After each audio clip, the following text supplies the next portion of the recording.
Hola a todos y todas, bienvenidos, bienvenidas a este espacio. Es un gusto para mí saludarles. Profe Nilsa, bienvenida. Hola, muy buenas noches. ¿Cómo vamos? Muy bien, gracias.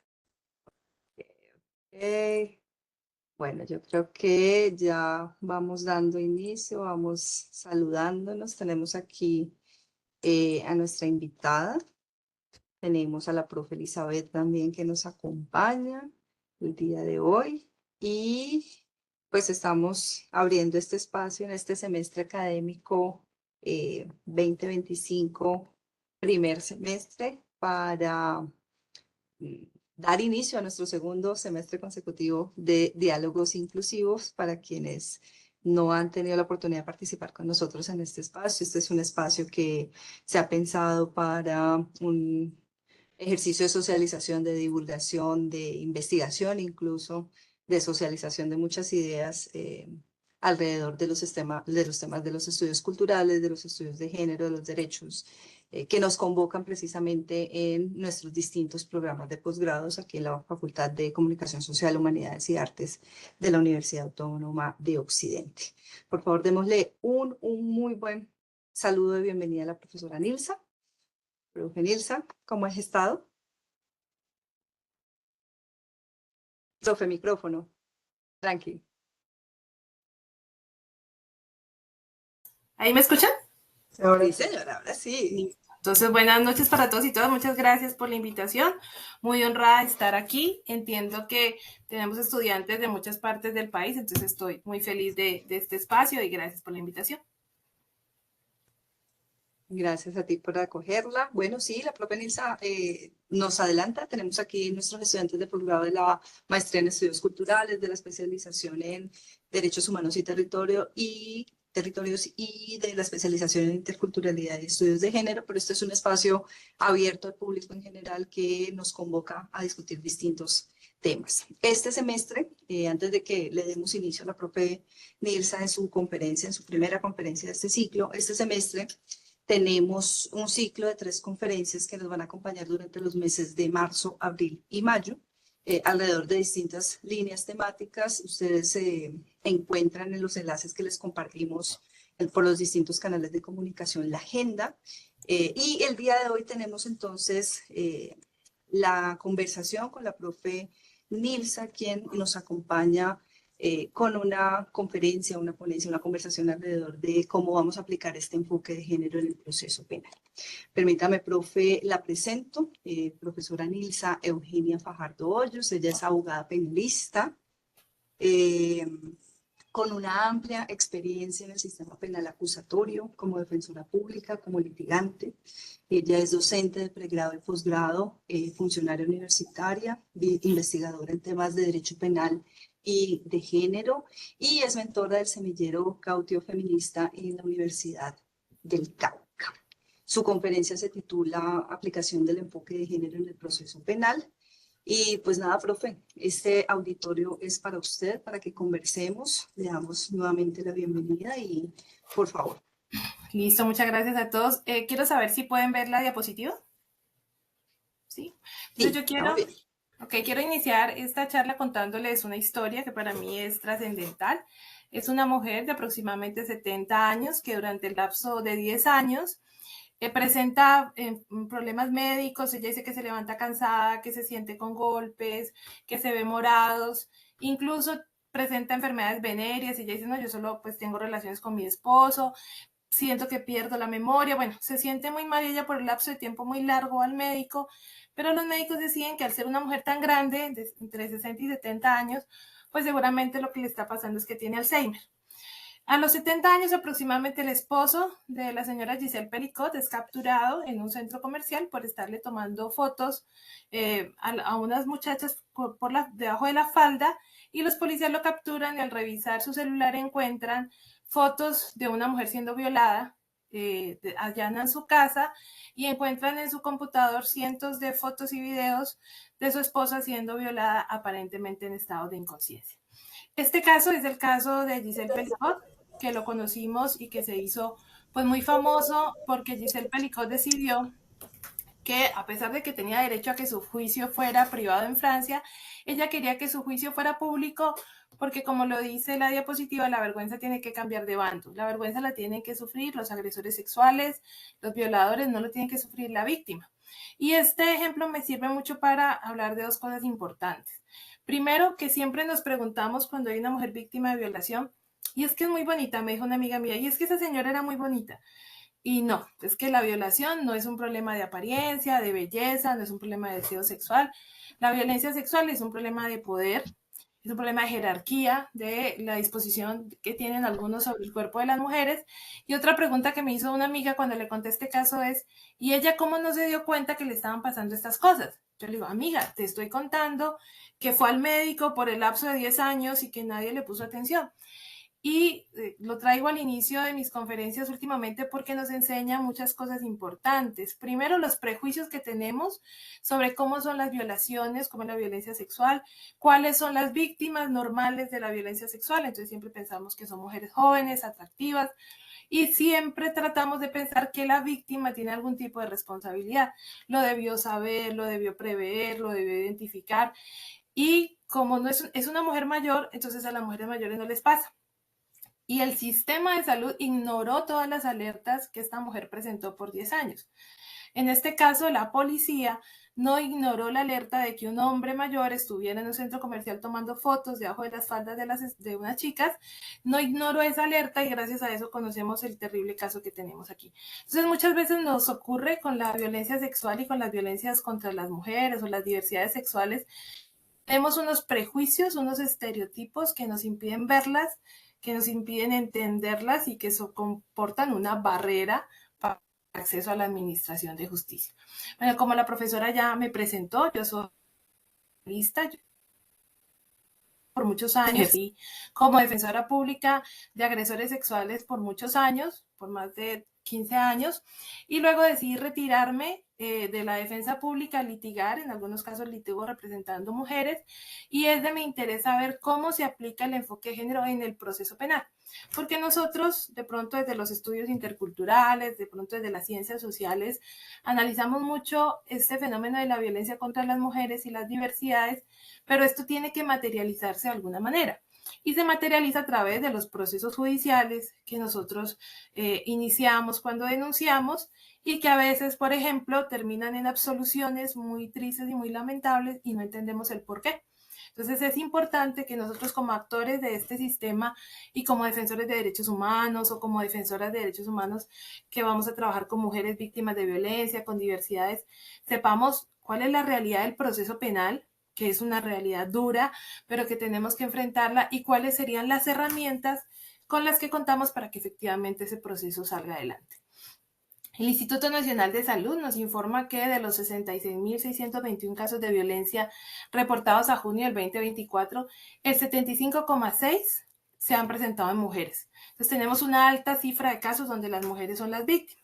También se presenta en hombres, no es una cifra que podamos ignorar, pero vemos una realidad y es que hay una alta cifra de mujeres víctimas. Y una cifra que a mí me pareció muy dolorosa es que de todas las víctimas, el 12,3% son menores entre 0 y 4 años.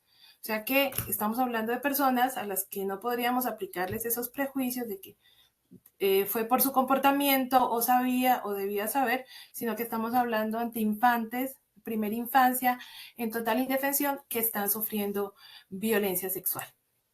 ¿Cuál es nuestro marco normativo? Tenemos la Convención sobre la Eliminación de todas formas de discriminación, que es CEDAW. Siempre que hablamos de discriminación contra la mujer, hablamos de CEDAW. Cuando hablamos de violencia, hablamos de la Convención Belén do Pará. Y Belén do Pará es muy importante porque nos habla de que las mujeres tenemos un derecho a vivir una vida libre de violencias, de todo tipo de violencias, de las físicas, de las sexuales, de las psicológicas, de las económicas. Y identifica también la institucional, que puede pasarnos en el proceso penal. Una mujer puede sufrir violencia institucional porque cuando llega a la administración de justicia, como me pasó hoy en una audiencia, la fiscal termina diciendo que es que la mujer juega con la fiscalía y que ha cogido el proceso penal de recocha. Esas aseveraciones por parte de la fiscalía son violencia institucional contra una mujer que ha sido víctima sistemáticamente de violencia psicológica por parte de su pareja. Entonces, estos dos convenios son nuestra herramienta para trabajar. La Constitución también tiene artículos que garantizan el derecho de las mujeres a una vida libre de violencias y la Ley 1257-2008 la garantiza y la materializa a través de unas medidas de protección. O sea que ese marco normativo es fundamental para nuestro estudio. Antes de hablar de qué dice la jurisprudencia, yo quisiera contarles, pues porque sé que ustedes están en las humanidades, de qué hablamos cuando hablamos de violencia basada en género en los fallos judiciales, ¿no? Nosotros podemos distinguir en la academia violencia de género, que está relacionado a los roles, estereotipos de género. Por ejemplo, esperamos que una mujer se comporte de determinada manera y si no lo hace, obtiene una sanción social. La violencia contra la mujer, que puede ser discriminación. Por ejemplo, no contratamos mujeres embarazadas. La violencia contra la mujer, que puede ser violencia, por ejemplo, económica, porque su esposo le quita el salario.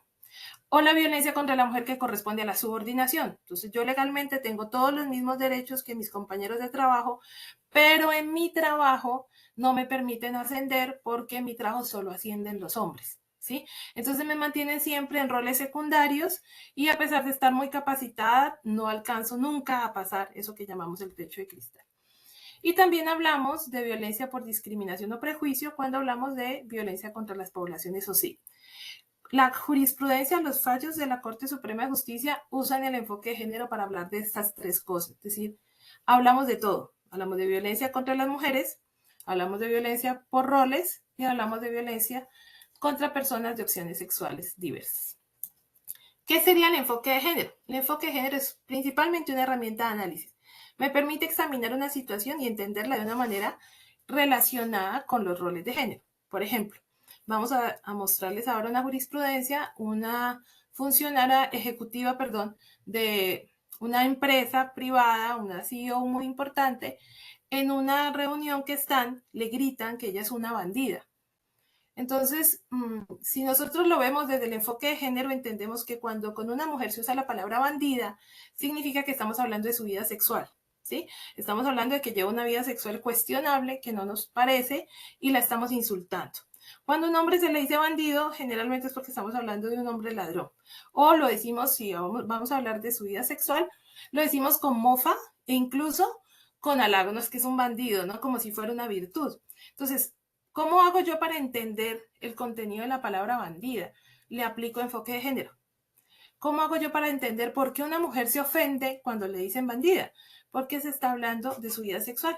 Y a las mujeres se les controla mucho la vida sexual en este esquema de roles que tenemos, donde las mujeres están subordinadas a los hombres. Es ese enfoque de género el que me permite cuestionar las expectativas que tengo yo sobre los comportamientos de las personas. Por ejemplo, las mamás.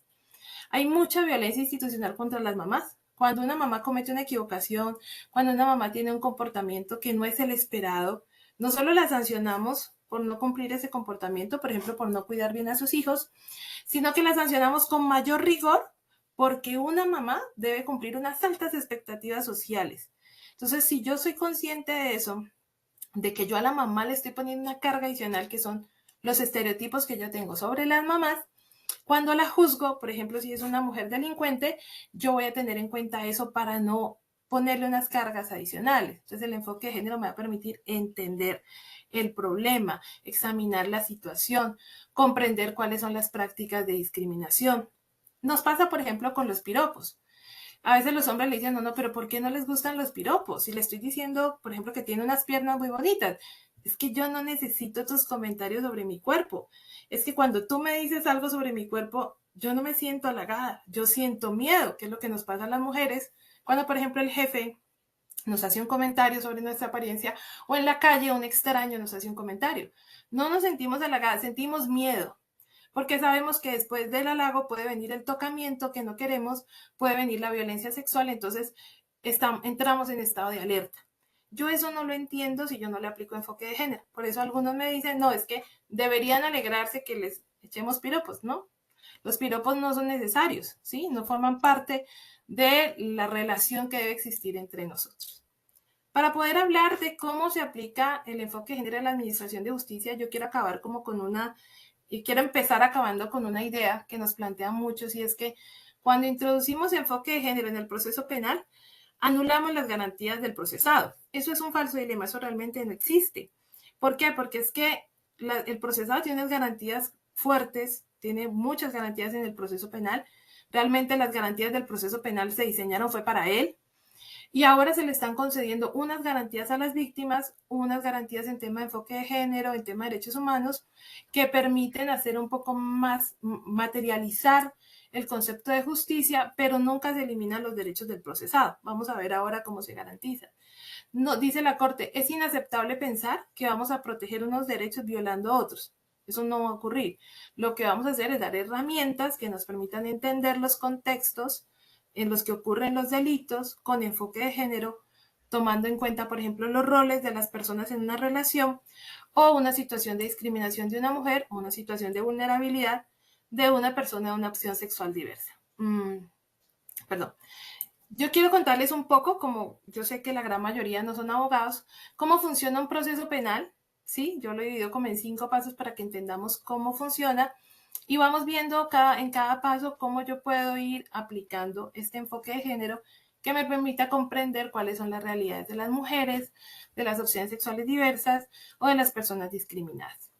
Todo empieza, el proceso penal empieza activando una ruta, denunciando unos hechos o porque las autoridades llegan y conocen de un acontecimiento en un lugar. Entonces, por ejemplo, yo soy víctima de violencia sexual y me acerco al hospital y activo la ruta y en el hospital llaman a la fiscalía y la fiscalía se coloca en conocimiento, en comunicación conmigo para iniciar el proceso. Las violencias sexuales siempre es una urgencia. O sea, puede ser que a mí me haya pasado eso hace 15 días, pero yo me presento al hospital y el hospital me tiene que atender, activar la ruta, prestarme apoyo psicológico y colocarme en conocimiento de la fiscalía. O la fiscalía pueda llegar, por ejemplo, a conocer un caso porque alguien presentó una denuncia escrita. Nos encontramos a veces que cuando las personas van a presentar la denuncia no se las quieren recibir. Entonces yo le digo a mucha gente, para que no pase por esa penuria de tener que ir y chocar con el vigilante que le dice que no, redactémosla, presentémosla por escrito. O la policía podría llegar, por ejemplo, a un lugar donde hay el cuerpo de una mujer y como encontró una mujer sin vida y conoce estos hechos y empieza el proceso penal. Entonces ese es el arranque del proceso penal. Los procesos penales no empiezan por anónimos, tenemos que partir de algo, o de una denuncia, o de que se conocieron unos hechos, o de se activó una ruta, o ocurrió una circunstancia como encontrar el cuerpo de una mujer. En ese momento la fiscalía tiene una etapa de investigación, de indagación para recoger unos elementos materiales probatorios y determinar qué fue que pasó, cuáles fueron las circunstancias de modo, tiempo y lugar. En esto es muy importante que participemos. A mí me ha pasado en procesos de feminicidio donde los vecinos no quieren hablar, donde la familia no quiere hablar, la fiscalía va y pregunta y la gente dice, no, no, no, es que eso es un problema privado, yo no me meto en problemas de pareja, después yo voy a tener problemas. Entonces a veces dejamos a la fiscalía sin herramientas para determinar qué fue que pasó. Yo siempre les digo a las personas, guarden todo lo que consideran que sea importante, cuéntele todo lo que le está pasando a una amiga si no quiere ir a denunciar a la fiscalía, pero que alguien sepa lo que a usted le está pasando, para que si lamentablemente llegamos a una situación posterior, tengamos a alguien que pueda dar testimonio de lo que pasa. Desde el primer momento la fiscalía tiene que aplicar enfoque de género. ¿Qué es aplicar enfoque de género? Por ejemplo, si encontramos el cuerpo de una mujer, hay que empezar a investigar si es feminicidio. Sí, esa es la primera hipótesis. Si tenemos una víctima, tenemos que tratarla sin revictimizarla y garantizando que la prueba perdure. Es decir, por ejemplo, si tenemos una víctima de violencia intrafamiliar, le tomamos una entrevista con psicólogos si es necesario, grabamos para garantizar que más adelante, como las víctimas de violencia viven ciclos de violencia, cuando más adelante la víctima no quiere ir al proceso, se pueda continuar aún sin ella, ¿no? Porque la investigación, por ejemplo, de la violencia intrafamiliar es una investigación que no requiere denuncia ni querella. La puede investigar fiscalía de oficio y no necesita la participación de la víctima. ¿Por qué? Porque en estos ciclos de violencia, yo no sé si podemos llamarlos ciclos, bueno, hay muchas formas de describirlos. Las mujeres, como han sido manipuladas por tanto tiempo, las víctimas han sido manipuladas por tanto tiempo, en el momento en el que detona la violencia, son capaces de denunciar, pero luego vuelven al círculo de la violencia hasta que eso vuelve a detonar. Entonces las perdemos por un tiempo y las volvemos a recuperar después. Si la fiscalía recoge elementos suficientes, la fiscalía va a ordenar que la persona se capture o la va a citar para comunicarle que se le están investigando unos cargos, ¿sí? Ahí se puede tomar la decisión si la persona queda detenida o se aplica otra medida preventiva, por ejemplo, retirarlo del hogar, prohibirle acercarse a la víctima. A esas diligencias es muy importante que las víctimas comparezcan con sus apoderados. Entonces la víctima dice, yo no quiero ir, pero quiero nombrar un apoderado. ¿Por qué? Porque a veces la fiscalía tiene una intención diferente a la de la víctima. La fiscalía no quiere procesar porque le parece que eso es muy poquito, pero la víctima sí siente que su vida está en peligro. Entonces fiscalía y víctima a veces no están de la mano, y aunque en fiscalía les dicen a las víctimas que ellos representan sus intereses, a veces no los hacen. Si yo logro que la fiscalía inicie el proceso, vamos a realizar luego unas audiencias donde se va a preparar el juicio.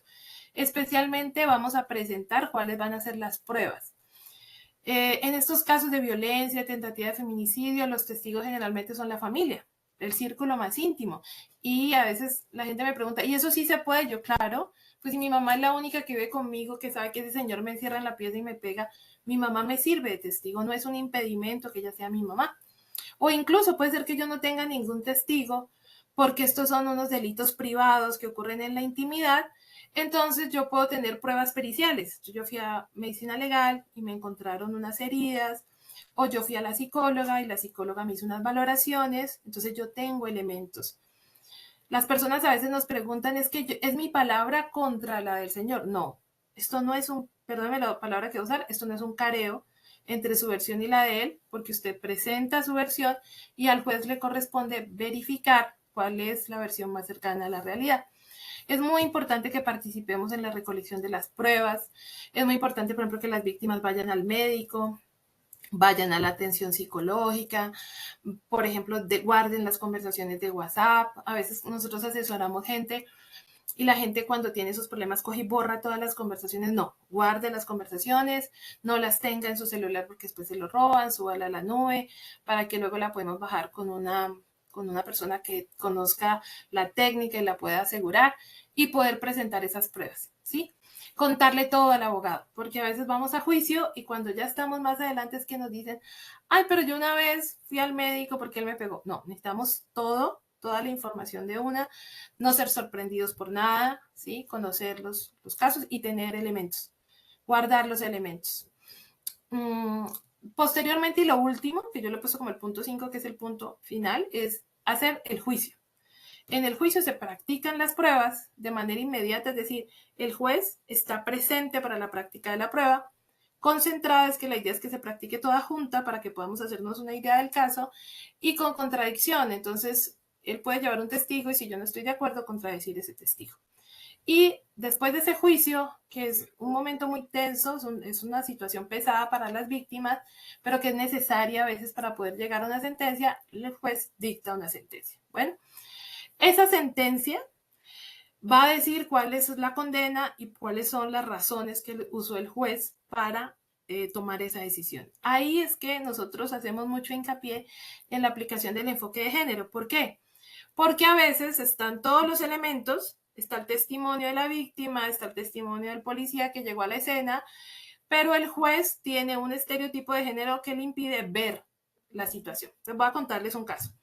Una mujer está en Cali, sale a bailar y a las 3 de la mañana ha conocido 4 sujetos en la discoteca y se van a rematar. Ella se va en el carro con ellos, ellos deciden parquear en una zona oscura y empezar a violarla. Ella grita y llega un quinto sujeto y se une a la violación. Un sujeto que pasó en moto se une a la violación en grupo. Pero ella sigue gritando y un taxista oye los gritos, se acerca a la policía y le dice, mire, allá en ese carro hay una mujer gritando, hay unos tipos y una mujer está gritando. 2 policías, un hombre y una mujer, llegan a la escena, llegan y ven en un carro, 5 tipos, una mujer, ella está gritando. Cuando llega el policía, ¿qué pasa? Y ella dice, no me pasa nada, yo solo quiero que me lleven a mi casa. Pero cuando ella ve a la policía mujer, le dice, me violaron. Esto va a juicio, ¿sí? Se captura, se llevan a juicio y cuando están en juicio ya cuenta esta historia. Ella dice que fue violada, algunos le introdujeron el pene, otros le introdujeron los dedos. Ella está un poco confundida de todo lo que pasó en la escena y el juez dictó una sentencia. Lamentablemente esta primera sentencia es absolutoria, absuelven a los procesados. Y el juez usa dos razones que a mí me parecen terribles y que luego la Corte Suprema de Justicia dice que son terribles. Y es primero, que ella se confunde, se equivoca, no dice bien si fue violada con el pene y los dedos, cómo se va a equivocar en eso. Y segundo, dice que ella no ha podido explicar por qué estaba con 4 sujetos supuestamente desconocidos en la calle. Con esa sentencia absuelve a los procesados. Este caso llega a la Corte Suprema de Justicia y la Corte Suprema de Justicia dice, no señor, aquí no se ha aplicado enfoque de género, al contrario, lo que ha hecho el juez es usar unos estereotipos diciendo que las mujeres son mentirosas y por eso es que se confunden porque están diciendo mentiras, es un estereotipo que tenemos las mujeres.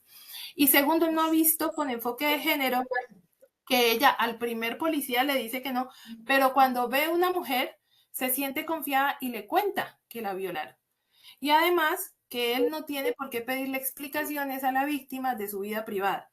O sea, una mujer podría salir con 4 sujetos y eso no implica que haya disponibilidad para violarla o acceder a su cuerpo si no quiere. Y desconoce el juez los otros elementos adicionales que les cuento, que el taxista había oído los gritos, que la policía llegó y vio la escena, ¿sí? ¿Cómo le reprochamos a una mujer y le decimos no es que la culpa es suya por haber sido con 4 extraños cuando ella está manifestando claramente que no tiene intención de realizar conducta sexual? Y en eso comete una gran equivocación el juez del caso. Entonces, la Corte Suprema de Justicia, que es el órgano de cierre de la justicia ordinaria, que es el que dicta la jurisprudencia, cómo se deben entender las leyes. La jurisprudencia son fallos de la Corte Suprema de Justicia que tienen el mismo poder que la ley, o sea, son ley en sentido material. ¿Qué ha dicho la Corte Suprema de Justicia? Dijo, mire, en los procesos penales, desde los primeros actos, que se llaman actos urgentes, desde las primeras hipótesis, desde que los fiscales empiezan a investigar, tienen que aplicar enfoque de género y tienen que hacer aseguramiento de la prueba. O sea, a la mujer hay que atenderla, llevarla al médico, tomarle las muestras, mandarlas al laboratorio, hay que ir a la escena, hay que tomarle la declaración, porque sabemos que de pronto en el transcurso del proceso, que es largo, la vamos a perder. Y en la práctica de juicio tenemos que aplicar enfoque de género. ¿Cómo podría ser una aplicación de enfoque de género? Cuando yo voy a juicio, sé que la víctima, a pesar de que la hayan violado hace 5 años, hace 6 años, presentarse a juicio es algo muy duro. Entonces ella puede decir, yo voy a juicio, pero no quiero confrontarme con el agresor. Ese es el derecho a la no confrontación. Entonces yo no me quiero confrontar con él, retírenlo de la sala. O, por ejemplo, hemos tenido juicios donde las mujeres ya son adultas, pero para garantizar su comodidad no se permite el acceso a público, son juicios privados. Yo recuerdo un caso, y lo he contado siempre que puedo porque me pareció terrible, en el que una mujer había sido violada cuando tenía 13 años, imagínense que ya tenía 20 en el momento en el que se hizo el juicio, han pasado 7 años, ella estaba rindiendo su declaración, estaba muy nerviosa, y el fiscal tenía que preguntarle, porque era la testigo del fiscal, tenía que preguntarle si el señor había eyaculado, porque efectivamente a ella le habían encontrado semen y ese semen se había hecho una prueba de ADN que había salido además positiva, o sea que necesitamos practicar esa prueba. Él debía preguntarle a la víctima si el agresor había eyaculado. Pero el señor fiscal no encontró mejor manera de preguntarle a la víctima, y me van a perdonar las expresiones que voy a usar, le preguntó, ¿él se subió encima? Y ella dijo, sí. Y se movió. Entonces, cuando hizo esa pregunta, a todos nos pareció muy extraña, pero el juez la permitió y ella contestó que no lo recordaba. Y luego le hizo esta pregunta y se lo echó adentro. Cuando él hizo esta pregunta, todos como que hicimos un gesto de terror y tanto el juez como yo que representaba al procesado, yo dije, objeción, su señoría, aunque no es mi testigo, me parece que es una pregunta hecha de una manera terrible, está revictimizándola, no debe hacer esa pregunta. Entonces le ordenaron que reformulara. Entonces miren, cuando yo voy a juicio, así yo sea el fiscal, así sea el defensor, yo tengo que cuidar a la víctima, la tengo que proteger, pues no la voy a revictimizar. Eso no implica que yo me vaya a parcializar o que si yo soy la defensora no vaya a defender al procesado. No, es que yo necesito que este juicio sea justo para que el resultado sea legítimo. Y yo no puedo hacer una pregunta de esa manera tan bárbara cuando lo que yo debo hacer, por ejemplo, en estos temas es usar las palabras que la biología nos ha dado para referirnos a estas prácticas, ¿sí? Quitar el morbo que puede tener la acción y hacer preguntas en términos muy neutros para evitar revictimizar. Entonces, la práctica en juicio también puede ser un instrumento de revictimización. Hay que cuidar a las víctimas y hay que cuidar a las partes que están dentro de la práctica de juicio. Cuando yo hablo de enfoque de género en el proceso, no estoy diciendo, por ejemplo, que el testimonio de la víctima sea lo único que a mí me importe, ¿no? Eso es aportar una especificación, no.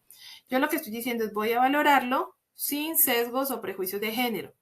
Por ejemplo, yo no voy a decir, como dijo el juez en el caso que les comenté, toda mujer que sale de una discoteca a las 3 de la mañana es porque está dando autorización para tener sexo, ¿sí?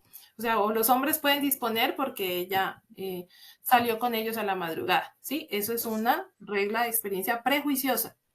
O por ahí hay una sentencia donde el juez dice, es que como ella es la amante, ella seguro se quiere vengar de él porque él no le ha pedido matrimonio. Entonces uno revisa todo el proceso y en ninguna parte del proceso dice que ella se quiera casar con él. Al contrario, son amantes y cada uno tiene su pareja por aparte y esa venganza de la que habla el juez está en la cabeza del juez. No hay ningún elemento material probatorio que hable de venganza. Él tiene un prejuicio frente a las mujeres, piensa que las mujeres somos mentirosas y somos vengativas. Hay que respetar todos los rituales para solicitar, decretar y practicar una prueba. Por ejemplo, para practicar una prueba en juicio, primero tuvimos que haberla pedido. Y para haberla pedido, primero tuvimos que haberla descubierto. Entonces yo tengo que presentarle a mi contraparte cuál es la prueba, pedirla para que me la ordenen y practicarla. En un caso de tentativa de feminicidio, el abogado del procesado nos trajo como 100 fotos de cuando ellos eran felices. Descubrió 100 fotos, videos de cuando paseaban y yo me opuse a la práctica de esta prueba porque ¿qué sentido tiene? Estamos revictimizándola a ella, mostrándole todo el tiempo que fueran felices cuando él contrató unos sicarios para mandarla a matar. Entonces, se tiene que seguir todos los rituales del proceso para garantizar que las pruebas que llegan al juicio sean pruebas que estén bien decretadas, ¿sí? Por ejemplo, que no revictimicen. Hay personas que piensan que incluir el enfoque de género significa que lo que diga la víctima eso es, o que vamos a aceptar cualquier prueba aunque viole los derechos fundamentales. No, el proceso tiene que garantizar que todo lo que se practique no viole derechos fundamentales para que la sentencia sea legítima. ¿Sí? Nosotros necesitamos sentencias legítimas que se mantengan, que efectivamente pongan condenas y eso genere en la sociedad la recordación de que violentar a una mujer o una persona de opción sexual diversa va a tener un castigo. Y así la gente, dice la teoría, va a retraerse de la comisión del delito.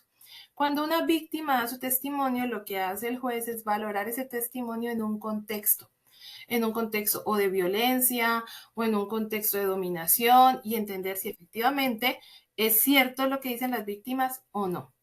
No estamos modificando el estándar de prueba, es decir, no estamos diciendo que todos los que son denunciados por violencia de género, por violencia contra la mujer van a salir condenados. No es así, realmente no es tan fácil. El proceso tiene unas etapas y en esas etapas tenemos que cumplir unas obligaciones. Por eso es que la Fiscalía necesita la colaboración de las víctimas y de la sociedad. Muchas veces nosotros vemos las cosas y no las contamos porque no nos gusta meternos, problemas de pareja, porque esa es la vida privada de la gente. Entonces a mí me enseñaron que en problemas de pareja yo no me meto. Pero yo soy la vecina que escucha los gritos, que escucha que él estaba quebrando las puertas y yo me quedo callada y no declaro. Entonces, ¿cómo voy a lograr condenas si como sociedad no estamos atentos a apoyar a la administración de justicia? O lo que pasa en los hospitales o lo que pasa de pronto en algunas instituciones. Llegan las víctimas, piden atención y no se las dan. O les dicen, ¿y usted para qué se va a meter en este problema? Esto es complicadísimo, esto es durísimo. Después la contrademandan. Me han contado a mí que les dicen, no, eso no es cierto. Pero quitarle a la gente ese miedo es bien difícil. Entonces tenemos que ser todos conscientes de que necesitamos recaudar las pruebas. Necesitamos colaborarle a la víctima para que le entregue a la Administración de Justicia los elementos para que esa persona pueda ser condenada. Y por último, hay que contextualizar los hechos. Entonces, ¿cuál es el contexto? Las circunstancias de modo y tiempo y lugar que nos explican cómo ocurrió determinada conducta. Por ejemplo, una mujer dice, yo soy víctima de violencia sexual. Mi esposo tiene un revólver, hace unos tiros allá en la parte de afuera de la casa y luego cuando entra a la habitación pone el revólver en la mesa. Y me dice que vamos a tener sexo y pone el revólver ahí. Alguien, que eso pasó en Popayán en un caso, un juez dijo, pero ella ya es una mujer grande, ella ya es una profesional, no tenía por qué asustarse con el revólver. Pero si vamos a ver el contexto, pues es un contexto de intimidad donde ella se siente sola, desprotegida ante una persona que tiene un arma y ella, esta situación que ha ocurrido varias veces, ya la contó ante la psicóloga y tenemos muchos elementos adicionales que nos permiten entender por qué esto es una violencia en la que la subordina a ella a través del amedrentamiento con un arma. O, por ejemplo, entender el contexto en el que ocurre la violencia económica. Una persona me decía, es que él no me deja trabajar, me da todo, pero me da todo era que le controlaba cada peso que le daba y la mantenía encerrada, no quería que tuviera ningún contacto, le cortó todos los contactos, si ella quería comunicarse por teléfono con alguien tenía que ser por el teléfono de él, tampoco tenía redes sociales propias, o sea, él le daba todo, pero la tenía totalmente controlada. Y yo le pregunté, ¿hay violencia sexual? Y ella me dijo, no, no, violencia sexual no hay. Bueno, cuando él no quiere, cuando él quiere y yo no quiero, me carga, me echa así como un bulto en la espalda, me sube al segundo piso, me tira a la cama y pues yo me dejo para que acabe rápido. Eso es violencia sexual. O sea, si tú lo miras en el contexto, pero es que es el esposo, pero es que es en la casa, pero es que ella no gritó. Sí, pero el contexto nos demuestra que ella no está pudiendo tomar decisiones vitales y que él, a través de un acto que es cargarla a la fuerza, la lleva y ella se somete a la violencia que él está ejerciendo sobre ella. Entonces, los contextos son fundamentales y por eso es tan importante el enfoque de género para que entendamos qué es lo que le pasa a la gente, ¿sí?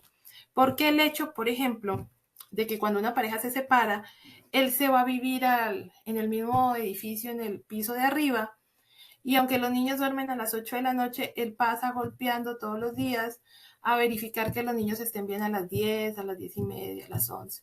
Vuelve a las 6 de la mañana, la controla ya todo el día por el teléfono. Eso es una situación de control que puede generar en violencia cuando él empieza a decir, es que vos sos mala mamá, entonces como sos mala mamá yo tengo que venir a ver a los niños todo el día, vos no sos una mamá, le dijo el día de la madre, no te va a celebrar este día porque vos no sos una mamá, vos lo que sos es una sirvienta y hasta mala sirvienta sos. Entonces, cuando yo digo, es que el señor se fue a vivir en el apartamento de arriba y pasa todo el día ronda, alguien dirá, porque tan buen papá. ¿Sí o no? Qué buen papá que está pendiente. Pero si uno mira el contexto, eso es un contexto de control. Y las palabras son un contexto de violencia. Entonces tenemos que entenderlo, ya lo dijo la Corte Constitucional.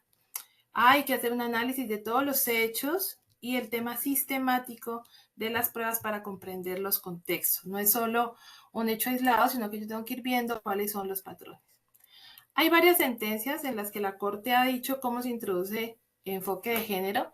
Ha dicho, por ejemplo, que las personas por su condición de sexo a veces se encuentran en situaciones de debilidad o inferioridad. Por ejemplo, una mujer frente a un hombre puede encontrarse en una situación de vulnerabilidad por la fuerza que el hombre puede tener o por la violencia que puede ejercer. Ha dicho la Corte que la violencia de género es amplia y encierra una multitud de comportamientos en el que predomina que las mujeres son sometidas a los hombres. Este es el caso, por ejemplo, de un fiscal que acosaba sexualmente a las señoras que iban a su fiscalía, que eran señoras en un proceso de inasistencia alimentaria. ¿Y cómo era el acoso? Las abrazaba para sentirle los senos, las rozaba para que sintieran el pene, les metía el brazo por aquí para tocarles el seno, les daba beso andaneado, les hacía propuestas y todo eso en un contexto de subordinación en las que ellas necesitaban que él funcionara para poder que el proceso por inasistencia alimentaria saliera adelante. La Corte Suprema de Justicia también ha dicho que hay que valorar los hechos para mirar si hay victimización de género precedente, es decir, ya venimos de una victimización de género, ocurre al mismo momento. Por ejemplo, en los casos de feminicidio. Hay mujeres que tenían una relación y decidieron terminarla, e incluso decidieron terminarla dialogando, y él decidió, no había nunca un acto de violencia, pero él decidió que no, que ella era de su propiedad y le corta el cuello mientras ella está dormida. Entonces yo digo, bueno, no hay violencia de género presente, pero sí al momento de matarla le dicen es que tú eres mía y no eres de nadie más y le corta el cuello. Este caso me gusta mucho porque también nos pasa entre colegas. Miren, la Comisión Nacional de Disciplina Judicial investiga a los abogados y esto ocurre en una audiencia cuando un fiscal le dice a una abogada, algo pasa y le dice, por eso es que usted duerme sola. Ella se queja de esa expresión y en la Comisión de Disciplina Judicial dice, sí, eso es una violencia de género. Entonces, miremoslo con enfoque de género. ¿Por qué es malo para las mujeres dormir solas? ¿Sí? Porque si una mujer está sola, es malo, ¿no? Tiene un estigma. Si un hombre está solo, es el soltero de oro. Pero si la mujer está sola, algo malo tiene que tener, porque no ha logrado conseguir marido, porque seguramente el problema es ella. Entonces, cae el estigma sobre ella de ser mala mujer, porque no ha podido conseguir un hombre y parece ser, según la creencia, que las mujeres necesitamos un hombre para estar acompañadas, seguras o productivas, bueno, lo que sea que quieran plantear ahí con la visión. Entonces él le dice eso y eso está cargado de violencia de género. La está haciendo culpable a ella de algo que no debería sentirse mal, ¿sí? Y lo expresa y lo dice en público para humillarla, para decirle, mire, es que usted tiene un defecto, usted tiene un problema y es una mujer debería estar acompañada, pero usted duerme sola. Y lo sancionan, ¿sí? Porque es un acto de violencia de género. Entonces eso nos enseña también que en el discurso, en los espacios, hay gente que no está de acuerdo, pero digamos, en los espacios hay que evitar estos actos de violencia de género. Nos ha ocurrido, yo trabajo en la Universidad del Cauca, ha ocurrido en algunos escenarios donde un estudiante violenta a una profesora y le dice, perdóneme la palabra, que ella es una mal comida. Eso es lo mismo, es el mismo acto de violencia de género. Entonces es tu culpa porque eres mujer y las mujeres están para satisfacer, pero parece que tú no te puedes satisfacer, el problema es tuyo, ¿sí? Tú eres la que eres mala mujer y eso es un estereotipo de género que hay ahí. También ocurren los procesos disciplinarios. Los procesos disciplinarios, por ejemplo, son los que se siguen a los funcionarios públicos por parte de la Procuraduría y en esos procesos disciplinarios hay que incorporar perspectiva de género. Entonces tenemos un caso conocido en la universidad donde la Procuraduría abre pliego de cargos y dice, mire, este profesor genera un ambiente hostil, sexual hostil en la clase porque a través de sus comentarios altamente sexuales, diciéndole, por ejemplo, al estudiante, es que usted es mi mujer, es que usted es mi novia, o acercándose de manera incómoda, entonces como la estudiante está sentada, el profesor se para de frente para que el pene le quede cerca a la cara, o la pasa rozando, ¿sí? O los chistes vulgares, entonces todo eso que él hacía genera un ambiente hostil. Entonces, cuando yo lo investigo disciplinariamente por ser un funcionario público, yo tengo que aplicar enfoque diferencial con perspectiva de género. Tengo que entender por qué para una mujer es tan hostil eso, ¿sí? Porque hay hombres que van a decir, yo no me di cuenta, a mí no me parecen malos los chistes. E incluso, a mí no me parece mal que si el profesor prende su computadora, en la diapositiva se vea una imagen de una mujer desnuda. Por ejemplo, esas prácticas generan ambientes hostiles. Que yo llegue y mi jefe, por ejemplo, vea pornografía, o que yo sepa que el jefe está viendo pornografía. En el trabajo no es un escenario para eso. Que los compañeros o que el jefe hagan chistes obscenos. Eso es como un escenario en el que yo siento que el avance sexual es posible, ¿sí? Que lo que va a pasar es que ellos van a intentar hacer avances sexuales y que yo me voy a sentir en una condición de vulnerabilidad o de atacada. Y las mujeres lo entendemos, porque hemos vivido esos espacios. O las personas, por ejemplo, opciones sexuales diversas que llegan a espacios y todos los comentarios son sobre su sexualidad. Cuando son personas integrales, no, pero solo se hacen comentarios sobre su sexualidad. Y en este caso, que era el caso que les comentaba al inicio, a la trabajadora que se le dice bandida y mentirosa, ella se le obliga a renunciar y luego cuando llega a la Corte Suprema de Justicia le dice, mire, ahí hay violencia contra la mujer y debe ser contrarrestado en cualquier escenario, en el escenario educativo, en el escenario laboral, en la calle, en la familia, ¿sí? Entonces, en estas relaciones como las laborales, donde estamos como subordinados, ¿sí? Entonces tenemos un jefe, una persona que, por ejemplo, supervisor de nuestro contrato. Entonces siempre tenemos como alguien que puede estar ahí verificando nuestra situación, nos coloca en esa situación, hay que aplicar enfoque de género en ese análisis que se hace. Bueno, yo he hecho como una presentación muy general. lo que he querido transmitir con ella principalmente es la importancia de que se aplique el enfoque de género como una herramienta de análisis de las situaciones y que entendamos que aunque los procesos, y especialmente el proceso penal, tiene muchas críticas, porque sabemos que el derecho, pues es como instrumento de regulación, tiene unas cuestiones para debatir, pues es una herramienta. Es una herramienta que podemos usar y que deberíamos aprender a usar para hacer más efectiva la defensa de los derechos humanos y en especial los derechos de las mujeres y las opciones sexuales diversas. Muchas gracias. Profe Nilsa, muchísimas gracias por esta presentación. Realmente creo que nos ofreces un panorama muy interesante de conversación, de cuestionamiento y sobre todo pues, de indagación alrededor de distintos temas. En este momento, para el público en general, abrimos el espacio de conversación, de preguntas, de inquietudes y comentarios alrededor de la presentación que hace la profesora Nilsa. Lo podemos hacer abriendo micrófono o mediante el chat. No sé, Elisa, si tengas algún comentario en este momento, alguna pregunta, me lanzo, ¿qué hacemos? Hola, buenas noches, profe Nilsa. Muchas gracias. De nuevo un placer escucharte. Y bueno, caigo en cuenta cada que te escucho de las violencias que hemos acumulado también las mujeres académicas, profesionales, profes, y lo pasamos muchas veces por alto. Pero no me voy a detener ahorita en eso. Muchas gracias. Quería hacerte una pregunta por si lo has tenido en cuenta o lo has trabajado, dado que aquí estamos en el área también del enfoque intercultural y tenemos la especialización en interculturalidad y estudios de género. ¿Has notado alguna particularidad con las mujeres racializadas, con mujeres afrodescendientes, con mujeres indígenas? Algo que nos pueda comentar para ampliar tu presentación. Sí, qué pena, ahí olvidé hacer una anotación importante, por ejemplo, en temas de violencia obstétrica, que es un tipo de violencia que se está empezando a desarrollar en la legislación, encontramos mucha violencia obstétrica en las mujeres afrodescendientes, ¿no? Por el lugar donde se ubican, por los estereotipos que hay alrededor de las mujeres afro, entonces es que son muy fuertes, es que tienen que aguantar, entonces ese tipo de situaciones es muy complicado.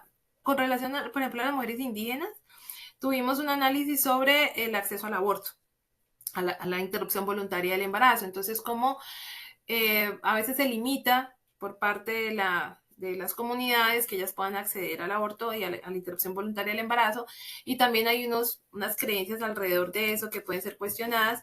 Yo veo que la Corte, por ejemplo, lo que llega a la Corte es muy poco el enfoque interseccional adicional al género. Sí, o sea, a la raza o a la condición, no conozco muchas sentencias, casi todas ocurren en contextos de violencia, digamos, en ciudad. Lo que yo conozco de casos particulares, sí, hay demasiados estereotipos alrededor de las mujeres racializadas y lo vemos en las comunidades. Por ejemplo, digamos que estamos en el Cauca. Estoy en el Cauca y acá llegan muchos casos y por la dificultad del acceso a la justicia, esos casos nunca escalan hasta la Corte Suprema de Justicia. Los casos se quedan aquí en la comunidad o se quedan aquí en la primera instancia y las mujeres no tienen el acceso a abogados y abogadas que les puedan escalar los casos a tribunal y a Corte Suprema de Justicia. Entonces hay mucha vulneración de derechos, mucho desconocimiento. Incluso dentro de la misma ciudad, ¿no? Hay muchas creencias alrededor de que yo no puedo acceder a la administración de justicia o no accedo a la administración de justicia porque voy a tener retaliación, porque la administración de justicia no me protege. Entonces, si yo estoy, por ejemplo, no sé, en el Patía, pues yo no voy a ir a la administración de justicia porque no me sirve. Yo les cuento un caso. Entonces, por ejemplo, aquí en el norte del Cauca está Buenos Aires y está Suárez, ¿sí? Bueno, hay otro municipio. Las mujeres que les queda más cerca a Buenos Aires no pueden ir. Tienen que ir a otro municipio que les queda más lejos. Entonces ellas deciden que no van a la administración de justicia, sino que van de pronto al comandante del grupo que esté mandando y él los obliga a pagar la cuota alimentaria o él les obliga al cumplimiento de eso. Entonces, a veces se nos escapa de la administración de justicia estas comunidades que están tan necesitadas. Yo quería hacer ahí una acotación, ahora que haces también la pregunta sobre las mujeres trans. Tuvimos un caso de una mujer trans que pues estaba, ustedes saben que para las mujeres trans habitar la ciudad es muy difícil porque sufre mucha violencia, entonces ella pasaba por las noches por un parque y un tipo siempre le decía que a él no le gustaba, perdóneme la palabra, que ahí hubiera maricas.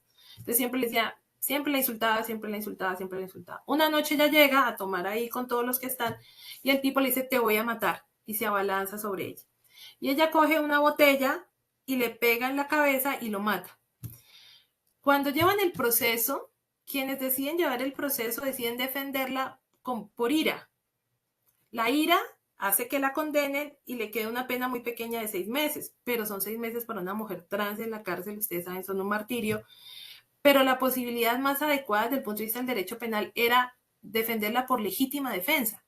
Pero ¿qué pasa ahí? Como tenemos un estereotipo de género de que las personas trans son personas conflictivas, son personas emocionalmente inestables, entonces yo no puedo entender como abogada, soy tan ciega que no veo que lo que está haciendo es defenderse y defenderse de manera legítima, sino que yo misma tengo un estereotipo y digo, bueno, lo que pasa es que usted actuó con ira, ¿no? Yo no veo la ira ahí por ninguna parte, porque yo lo que veo es una mujer que se defiende de un ataque mortal, que puede ser mortal, claro que sí.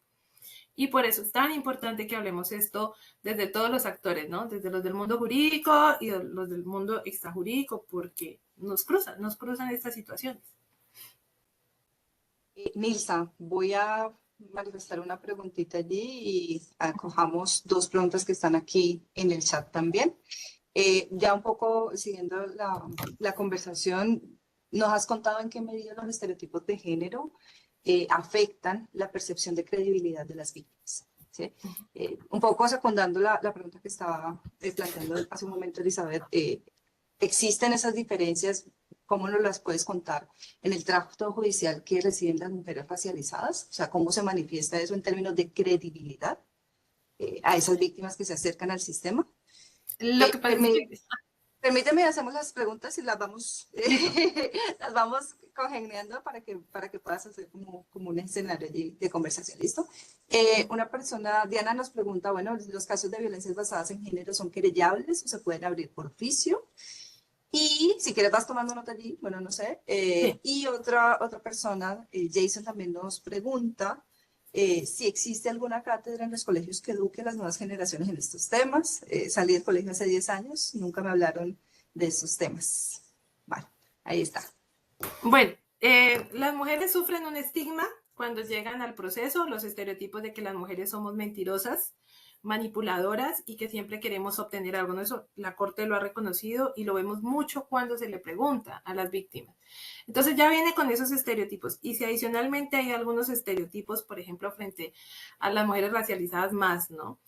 Y es que no llegan, el proceso no llega hasta allá. O sea, no es ni siquiera que las estigmaticen en el proceso, es que a veces es tan grave la falta de acceso que ni siquiera llegamos a juicio.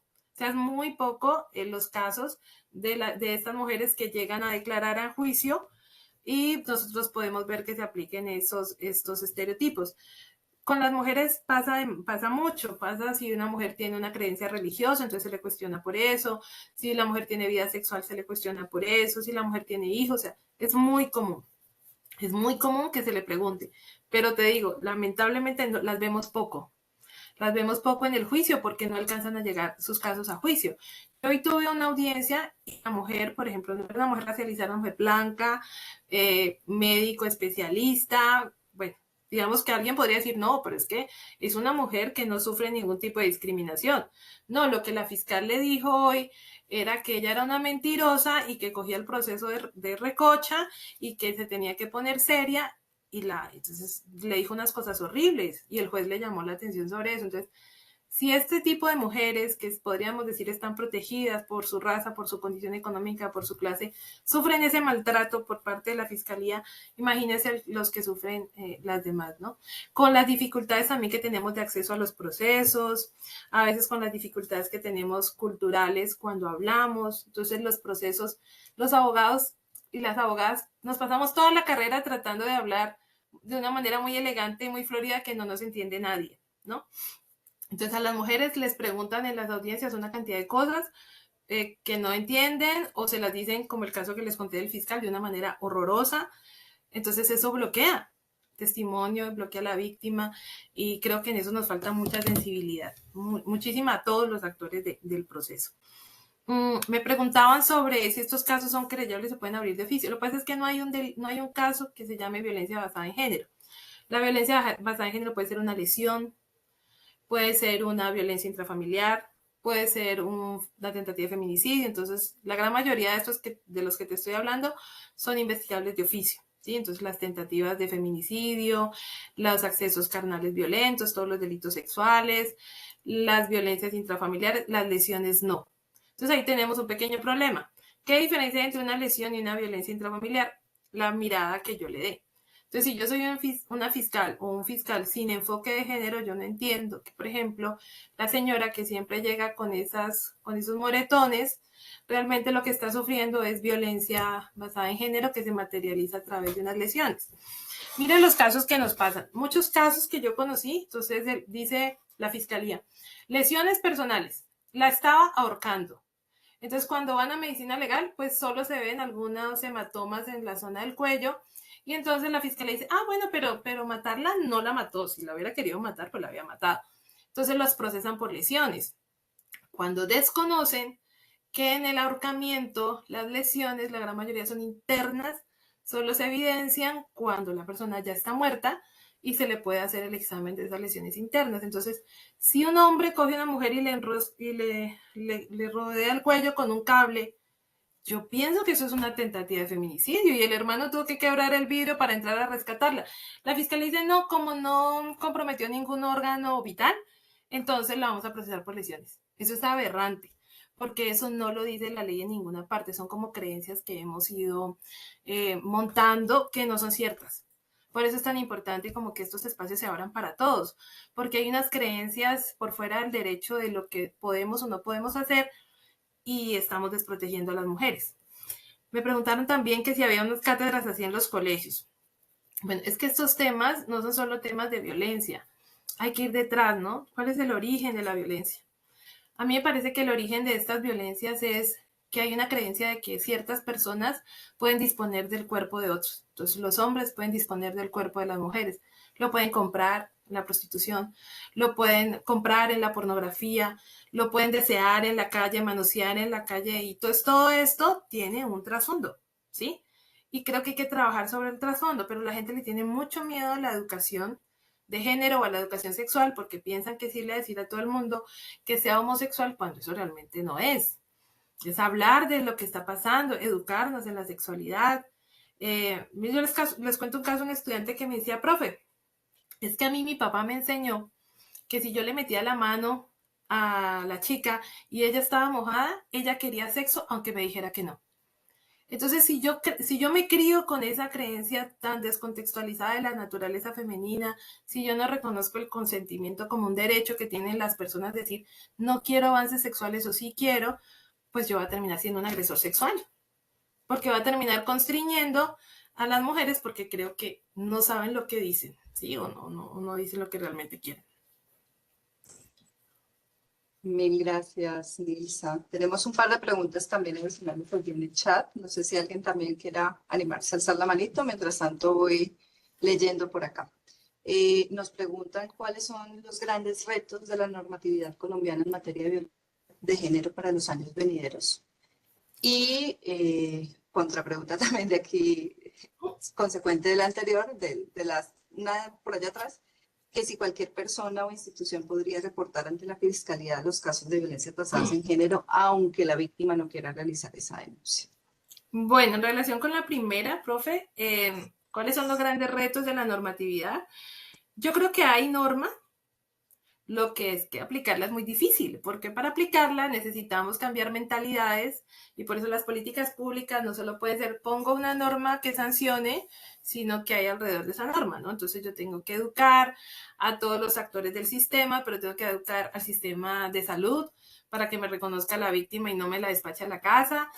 Y tengo que educar a los policías y a las policías que son los primeros respondientes y tengo que crear más comisarías de familia que atiendan los casos y que puedan dar respuesta a estos casos que tenemos tantos, o sea, estamos desbordados, ¿sí? O sea, todas las instituciones que atienden violencias contra las mujeres, violencias de género, violencias contra las diversidades, no me van a dejar mentir, estamos desbordados, es un fenómeno terrible. Entonces creo que más que modificar la normatividad, necesitamos efectivizar la normatividad. Necesitamos que haya un cambio cultural y, por ejemplo, el cambio cultural opera a través de las políticas. ¿sí? A través de las políticas a favor de las mujeres, de reconocer los derechos que las mujeres tienen, los accesos a la educación, los accesos a la salud, ¿sí? Y creo que eso es más importante que cambiar la norma, porque normas tenemos, sino que a la gente no le gusta. Por ejemplo, a la gente no le gusta la norma del feminicidio. Hay gente que dice que eso es un privilegio, creo que también lo dijo el presidente de Argentina, que era un privilegio que existiera un tipo penal de feminicidio. Yo digo, entonces es un privilegio que a mí me mate mi marido y no tengan que salir a la calle que me mate un extraño, ¿no? Entonces creo que el concepto de privilegio aquí lo tenemos un poco desenfocado. Luego nos preguntan que si se puede reportar a que la víctima no lo quiera. Sí, por ejemplo, si es un caso de delito sexual, si es un caso de violencia intrafamiliar, se puede hacer de oficio sin presencia de la víctima. Lo que pasa es que a veces, como estos casos ocurren en privado, requerimos testimonio de la víctima porque no tenemos nada. A veces es muy importante, pero sí se puede hacer sin eso. Por ejemplo, la violencia sexual.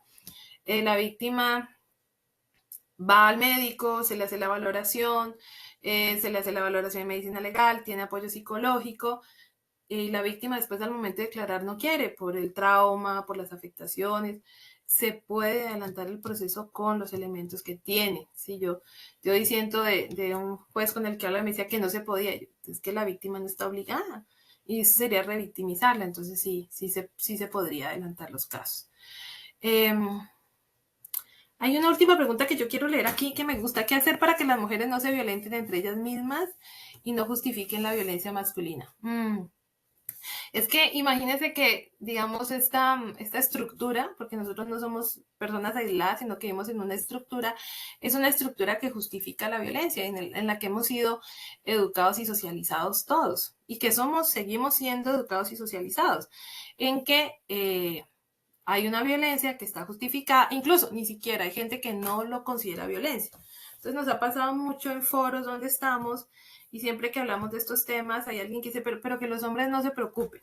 No es contra ellos, no es que nosotros odiemos a los hombres. Y hay como, sí, como siempre tratando de justificar esa violencia. Yo creo que eso no es necesario, ¿sí? Hay unas cifras, o sea, las mujeres están siendo víctimas de violencia, las diversidades están siendo víctimas de violencia, y usted va a ver las cifras y son hombres los que hacen eso. Entonces yo creo que no necesito justificar, creo que me pide que deje compartir, no, yo no necesito justificar que yo estoy haciendo un reclamo a los hombres, oiga, tenemos que ponernos las pilas porque las cifras de violencia son muy altas.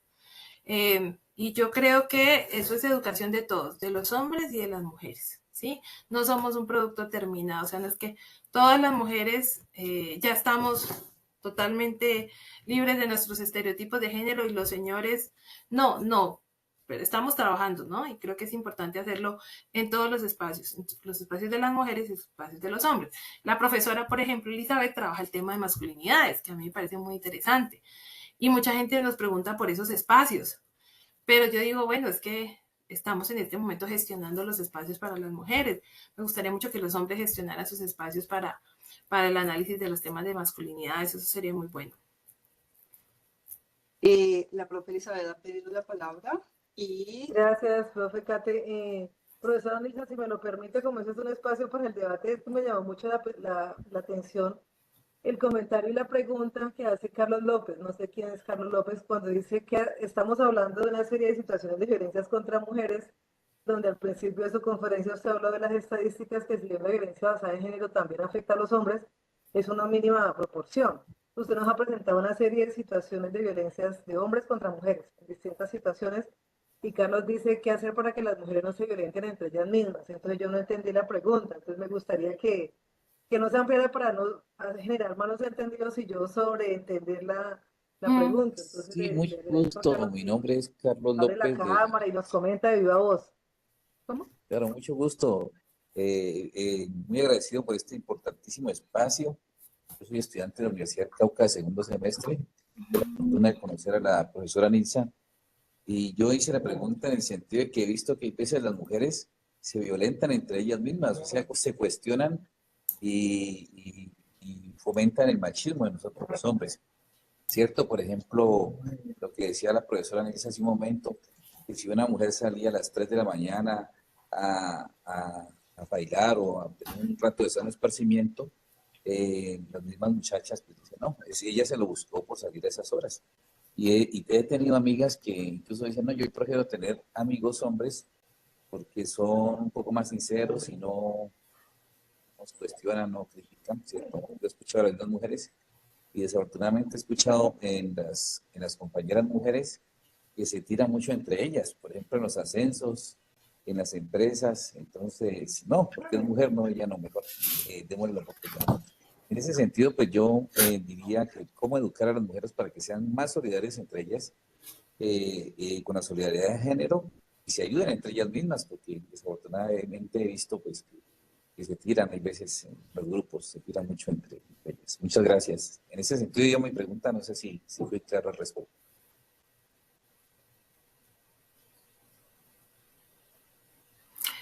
Gracias, Carlos. Pues, a ver, ¿yo qué pienso? Los hombres y las mujeres somos, en esta sociedad, somos violentos y somos machistas. Y tenemos que trabajar, hombres y mujeres, en eliminar el machismo. Es que yo también siento a veces que es que a las mujeres, digamos, se nos juzga con mayor severidad, ¿no? Entonces, si yo llego brava, por ejemplo, entonces es que yo, como dije el chiste, que por eso es que duermo sola o cantidad de cosas, o si yo tengo un problema con una compañera, es porque yo le tengo envidia, cuando de pronto detrás no hay nada de eso. Es lo mismo que le puede pasar a dos hombres que trabajan juntos y que se enemistan. Tal vez las mujeres y los hombres tengamos prácticas diferentes en algunos espacios, pero es que tenemos que trabajar todos, porque todos estamos en esta estructura machista, ¿no? O sea, yo qué puedo decir, por ejemplo, cuando sé que el puesto, solo hay un puesto para mujer? Porque sabemos que a veces es así. En algunos lugares para el ascenso, los puestos no se reparten de manera igualitaria.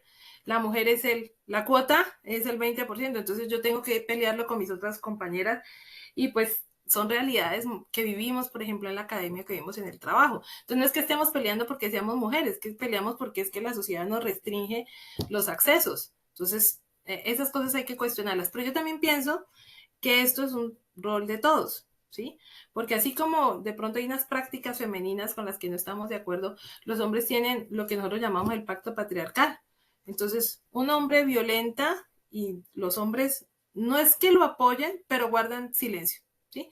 Entonces, pareciera que permitimos, no, y los hombres no castigan eso entre ellos, no castigan la violencia de sus congéneres. Ah, perdón, creí que me había salido. Entonces, eso también son cosas que podemos cuestionar, ¿no? El pacto patriarcal. ¿Por qué no cuestionamos el pacto patriarcal que tienen los hombres? Y yo me voy a permitir aquí agregar algo también, un poco a propósito de la pregunta y de la conversación, que me parece válido el espacio, y es señalar que definitivamente eso también constituye un estereotipo alrededor de nosotras las mujeres, ¿sí? Seguir diciendo que entre nosotras nos peleamos, nos violentamos, es un estereotipo que se ha construido históricamente y que nos ha marcado históricamente de una manera muy fuerte a nosotras las mujeres y que se reproduce generación tras generación.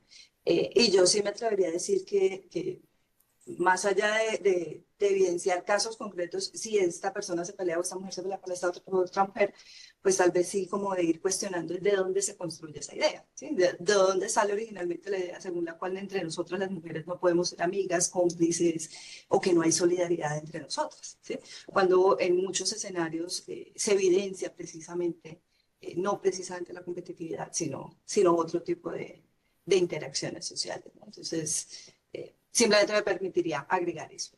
Tenemos un par de preguntas adicionales, Nilsa, en el chat.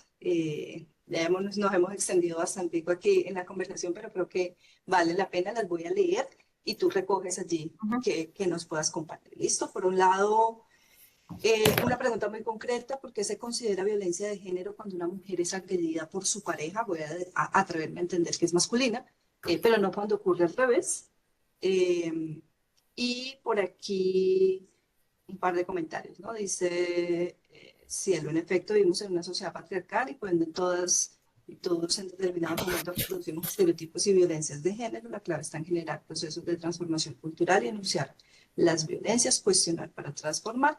Finalmente, William nos pregunta: si bien es cierto las comisarías de familia tienen una limitación en el procedimiento, ellas, dentro de sus competencias, tienen funciones judiciales. pero cuando se habla de las medidas de protección no se actúa por falta de acompañamiento de la policía o por el temor del proceder. ¿Cómo las comisarías pueden ser más efectivas en el procedimiento para que se eviten este tipo de violencias? Bueno, en relación con la primera pregunta de por qué no es violencia de género cuando una mujer maltrata a su pareja, yo no estoy diciendo, no estamos diciendo que no sea violencia, no puede ser violencia intrafamiliar, puede ser una violencia física que está sancionada en el código, pero no es violencia de género porque esta responde a los estereotipos. Y los estereotipos sociales colocan a las mujeres en una situación de subordinación frente a su pareja.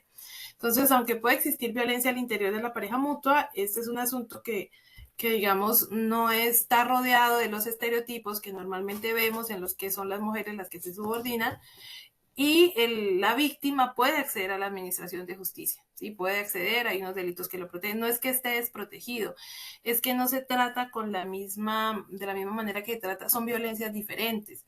A veces la gente le dice, no, pero es que eso es discriminación, no, es que el legislador ha dicho, mire, es que hay casos que por su naturaleza y su contexto yo voy a analizar de una manera diferente. Entonces, por ejemplo, los casos contra los defensores de derechos humanos tienen un análisis diferente.